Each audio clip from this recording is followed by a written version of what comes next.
Hello everyone! Welcome back! In today's video, I will be sharing the biggest culture shocks I had moving from upstate New York to Oslo, Norway. Here we go! Everything is closed on Sundays. Good luck finding some place to buy just a pack of bread on Sunday because chances are you either won't or will have to walk quite a while to the nearest 7-day-a-week supermarket, which is rare in the city and non-existent elsewhere. Then what's everyone doing if everything is closed on Sundays? Hiking in the forest, of course. Which brings me to my next point. Nature is ingrained in the culture from a very young age. I remember once looking at the rainstorm outside, when suddenly realizing that the barnehage, kindergarten, playground in the building across from mine was filled with children.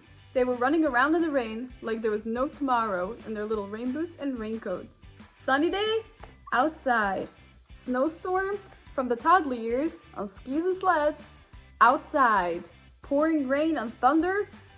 Outside. Nature is just the way of life. Every second seat on the tram is empty. It's no secret that Nordics like their space, perhaps a tad too much. The trams are filled like checkerboards, with half the passengers standing in the aisle. Animals emulate human nature. Wherever you're out on the streets, you're likely to bump into a dog on a leash, out for its walk. In America, the dog will probably try to jump on you, bark at you, or sniff you, just the usual chatty friendliness of an American. In Norway, the dogs calmly walk past pedestrians in the same quiet and reserved manner as their Norwegian owners. There are no Norwegians in Oslo during the 3-week summer holiday. Well, someone's still running the businesses during this time, but a large percentage of people you passing on the street are tourists coming to enjoy the midnight sun. And the Norwegians are off to warmer countries during this granted 3-week vacation, knowing that their 6-month winter with little to no sun is well on its way. There is one option from every product. Say you need to pick up a bottle of shampoo from a supermarket in America. You've got shampoo for thick hair, thin hair, curly hair, straight hair, dandruff, dark hair, blonde hair. In Norway, you've got shampoo that washes hair. You want your hair clean? You buy this bottle. And the same goes for a vast majority of products. You can't be too picky. Although, if you'd like the American selection, you can shop at a store called Normal. It's an extremely popular chain store which carries all of the American brand household items. The bags are often reused by environment-conscious Norwegians, and these green bags are often seen on the streets. Extreme recycling. Speaking of Norway and the environment, we've got their detailed recycling at number 7.